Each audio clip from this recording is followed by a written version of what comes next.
On va parler d'Elon Musk. Elon Musk qui a annoncé hier et qui en 24 heures a changé le nom de Twitter. Twitter n'est plus, Twitter devient X.com. Et dans cette vidéo d'analyse, on va essayer de comprendre pourquoi il a pris cette décision, quels sont les impacts et pourquoi, à mon sens, ça ne marchera pas.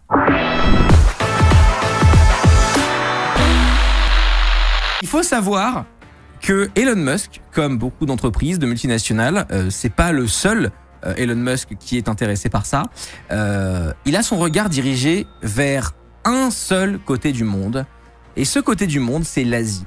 Faut savoir que le grand kink de tous les patrons de réseaux sociaux et de plateformes, c'est que les Européens et les Américains deviennent des Asiatiques. Pourquoi? Parce que les Asiatiques, ils ont un mode de consommation des médias sociaux qui est bien spécifique, et surtout les Chinois de toute l'Asie, les Chinois particulièrement, ils ont un mode de consommation de réseaux sociaux qui est très particulier, et ce mode de consommation fait que il génère énormément d'argent pour les plateformes. Pourquoi ça? Déjà parce que les Chinois ont beaucoup de consommation de contenu autour du fait de dépenser de l'argent. C'est con, mais on a déjà parlé des live shopping. C'est des streams, un peu comme des streams Twitch, où la personne présente des produits et les gens l'achètent en live. Vous pourrez dire que c'est du télé-shopping un peu passé de mode et tout, mais non, en Chine, il y a des millions de viewers qui regardent ça en temps réel. C'est extrêmement populaire. Le deuxième truc, c'est que même sur les plateformes créateurs en Chine, que ce soit Baidu ou d'autres, le type est extrêmement présent. Les plateformes de streaming chinoises notamment, pour la vidéo, le streaming vidéo, il y a plein de petits trucs qui explosent dans tous les sens, des petits emojis et tout machin, qui sont des dons que les gens font. Et c'est un truc qui est vraiment présent. Là où en France, là où en Europe, aux États-Unis, on peut faire des subs, comme vous l'entendez dans mon live de temps en temps, mais c'est un truc voilà, qui apparaît une seconde. C'est pas le cœur du contenu, le sub et la rémunération. En Chine, c'est radicalement différent. Et donc évidemment, les plateformes ont envie de modeler un petit peu ce qui se passe par rapport à la Chine. Et il y a un autre concept qui est importé de la Chine et que beaucoup ont essayé de faire et s'y sont cassés les dents. Mark Zuckerberg a essayé pendant longtemps de faire ça aussi et n'a pas réussi. C'est ce qu'on appelle une méga app. Qu'est-ce que c'est qu'une méga app? Eh bien, c'est tout simplement un truc qui est similaire à WeChat en Chine. Qu'est-ce que c'est que WeChat? WeChat, c'est une application de chat à la base qu'on pourrait rapprocher de quoi? Je dirais de WhatsApp quand même, ou c'est assez proche de WhatsApp. Mais c'est pas du tout que ça, parce que sur WeChat, vous avez le social, donc chat, mais aussi réseau social, mais aussi partage de vidéos. Vous avez les paiements et vous avez le shopping. Et ça inclut des trucs du genre Amazon, Uber Eats, fucking like H&M. Il y a absolument tout. Ce concept d'une méga app, c'est une application qui fait strictement tout. Et WeChat, c'est ça en Chine, et c'est ce que rêverait d'avoir Elon Musk. Pourquoi? Pourquoi c'est intéressant d'avoir une app unique qui fait tout? Bon, déjà, pour la personne qui publie l'application, c'est extrêmement intéressant parce que tu fais passer énormément de temps, les gens passent énormément de temps sur ta seule application, et aussi, tu peux choper des revenus absolument partout. Ton utilisateur, il commande du shopping, tu chopes les commissions sur les ventes et tu chopes les frais de paiement. Ton user fait des paiements, tu chopes les frais de paiement. Ton user fait du social, tu chopes les revenus avec la pub. En fait, tu es littéralement une boîte qui fait tout. Et c'est absolument délirant. Et il y a Aurélien sur Facebook qui me fait relever un truc qui est très vrai, qui est, il n'y a pas aussi des fonctions officielles, genre carte d'identité. Oui, c'est devenu tellement énorme WeChat qu'aujourd'hui, vous avez votre permis de conduire, votre carte d'identité, tout est dans WeChat, c'est absolument centralisé. Et donc, le rêve de notre ami Elon Musk, c'est d'avoir X. X qui serait exactement ça pour l'Europe et les USA, c'est-à-dire une méga application avec littéralement tout dedans. Ça, c'est son rêve. Le problème, et il y en a plusieurs, c'est que, à mon avis, ça ne va pas fonctionner. Et pour vous donner un petit peu mes biais, je fais partie des gens qui pensent qu'Elon Musk est très honnêtement un abruti. Mais je suis très sincère quand je dis ça. C'est pas du tout sensationnel, c'est pas du tout pour dire haha, il est si bête et tout. Ça fait des années que je suis Elon Musk et ce qu'il fait. J'avais une très bonne opinion d'Elon Musk jusqu'à il y a quelques années. Parce que pour moi, c'était le mec un petit peu rigolo qui envoie des gens sur la Lune, machin, nanana, tu vois. C'était un petit peu rigolo. Très clairement, sa façon d'agir récemment a montré qu'il est devenu complètement fou. Et je pense sincèrement qu'il a des problèmes de santé mentale. Et surtout, quand on se plonge un petit peu de plus près dans son histoire, on apprend des choses qui sont assez intéressantes et qui nous aident à comprendre le personnage aujourd'hui. Elon Musk, faut savoir que c'est quelqu'un qui n'a pas du tout créé Tesla. Il dit dans tous les médias qu'il a lancé Tesla et tout machin, c'est faux. Il a volé Tesla, à la base c'était fait par 2 ingénieurs, il a racheté les parts et il a porté plainte contre eux parce que ces 2 ingénieurs ne le laissaient pas dire face aux médias que c'était pas lui qui avait créé Tesla. Enfin, il a piqué Tesla. Enfin, c'est un délire, vraiment un énorme délire. Donc vraiment, moi je pense sincèrement que c'est un abruti, en toute honnêteté, en toute sincérité. Et donc il y a plusieurs trucs qui, à mon avis, sont dans son angle mort. Le premier, c'est la perte de crédibilité. Pourquoi je dis ça? Perte de crédibilité, pourquoi? Parce que Twitter est un feu de poubelle. On a eu un article de CNN qui est sorti la semaine dernière, dans lequel on apprend, on a eu moins 50% de revenus pub sur 2023. Avec certaines catégories d'annonceurs, comme par exemple les constructeurs tech, qui sont partis à 90%.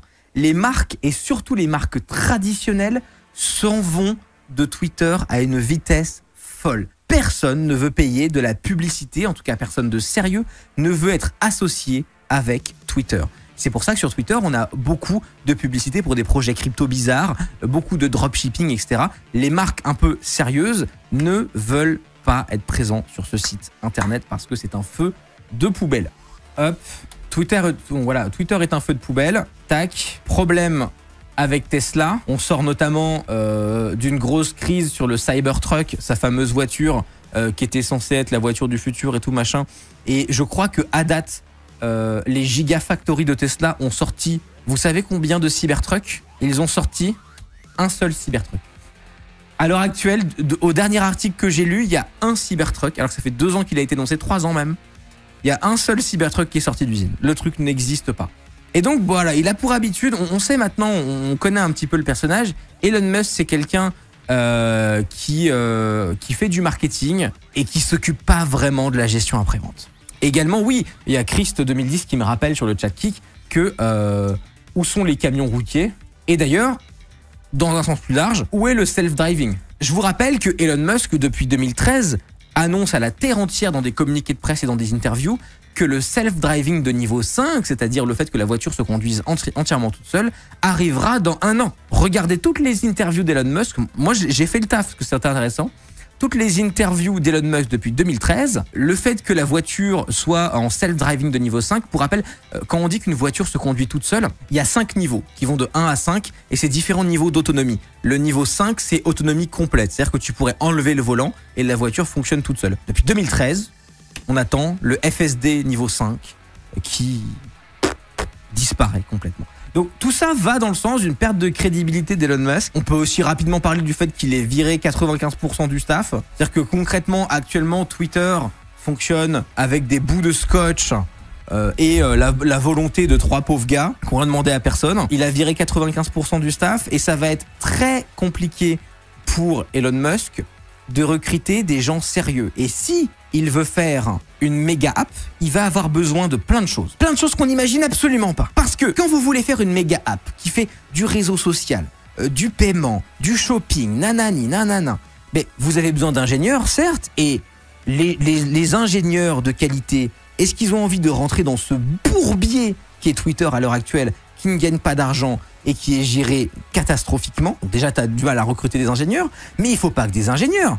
Il faut des spécialistes de la compliance. Parce que pour faire du shopping, pour faire du paiement, pour avoir une licence bancaire dans tout un tas de pays, dans l'Union européenne, aux US, dans le sud élargi, c'est-à-dire le Mexique, etc., machin, mais il faut des spécialistes légaux de ce qu'on appelle la compliance, c'est-à-dire le fait que l'entreprise atteste et obtienne les licences pour faire ce qu'elle veut dans les différentes géographies. Et ces gens-là, est-ce qu'ils ont envie de s'associer avec une société pareille? En tout cas, les meilleurs, non, c'est certain.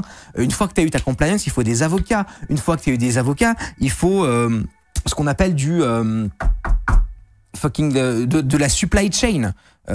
Des gens qui ont je sais pas moi, des hangars pour stocker les produits, qui ont de quoi, je sais pas, mais un réseau de livreurs pour la partie Uber Eats entre guillemets.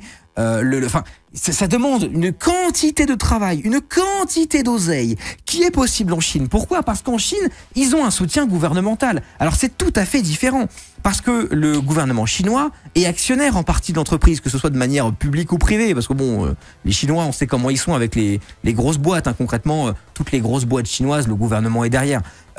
Mais donc, il y a un intérêt pour la Chine de tout centraliser sur cette application qui contrôle. Donc c'est tout à fait différent. Là, Elon Musk, il veut faire ça sans soutien gouvernemental, ce qui ne s'est jamais vu, et avec comme seule base un site internet qui est twitter.com, qui est sa propriété, qui va extrêmement mal, dont les gens se barrent, dont les publicitaires se sont déjà barrés, qui ne fait pas d'oseille, et qui, en ce moment même, est en train de reposer sur une pyramide de Ponzi, puisque au même moment où Twitter annonce avoir perdu 50% de ses clients en pub, ils annoncent la rémunération des créateurs. Et d'où qui vient cet argent? De son fiac!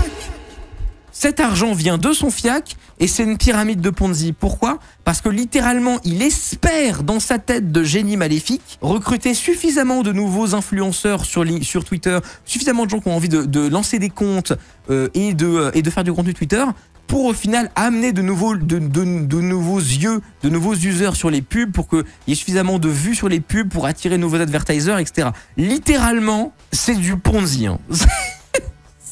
C'est du grand délire. Et donc, moi je pense que c'est absolument infaisable. J'ai beaucoup de respect pour la nouvelle présidente de Twitter qu'il a recrutée, parce qu'à mon avis, littéralement, son travail, c'est de dire j'aimerais bien faire ça. En plus, elle est intelligente, elle a eu une belle carrière, hein, la présidente actuelle de Twitter. Mais je pense littéralement que actuellement, cette meuf est une marionnette d'Elon Musk. Pas parce qu'elle est débile, mais parce que je pense qu'Elon Musk est strictement incapable de déléguer un poste aussi important. Incapable. Je suis persuadé qu'il est derrière elle et qu'il fait genre ouais, tu voulais faire ça, on va faire ça en fait, littéralement. Je pense que ça se passe comme ça dans le bureau, très littéralement. En bref, je pense que le rebranding de X, c'est plutôt un mouvement de panique d'un homme qui est perdu, qui est esseulé et qui cherche à s'en sortir de la seule façon qu'il a réussi à faire de toute sa carrière, en créant du waouh et en créant de la hype sur un gros concept qui ne sortira, à mon sens, jamais. Ça, c'est mon analyse. J'ai parlé pendant très longtemps. Merci à vous de m'avoir écouté.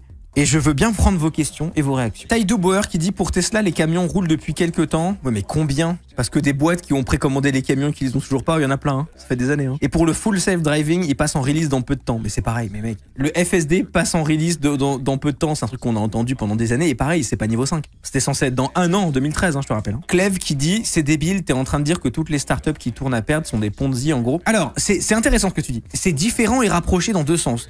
Déjà, honnêtement, dans l'écosystème startup, il y a un petit côté Ponzi, dans le sens où tout l'écosystème startup s'est fondé sur le fait que les taux d'intérêt étaient très bas, que l'argent ne coûtait rien, et que donc on pouvait lever des sommes incroyables en série A auprès de groupes de VC qui donnaient de l'argent à n'importe qui avait un pouls, en espérant amener des users. Et donc en ça, c'est un peu vrai. Virgule, là où c'est très compliqué avec Twitter, c'est que c'était une entreprise qui était pas très performante, honnêtement, sous Jack Dorsey. On peut pas dire que Jack Dorsey ait non plus été un très bon président de Twitter. Mais bon, ça vivotait, ça faisait du revenu, c'était dans le positif, vite fait, depuis les dernières années, ça allait. Elon Musk a transformé une entreprise qui vivotait en une entreprise qui est en crash total. C'est là où c'est différent.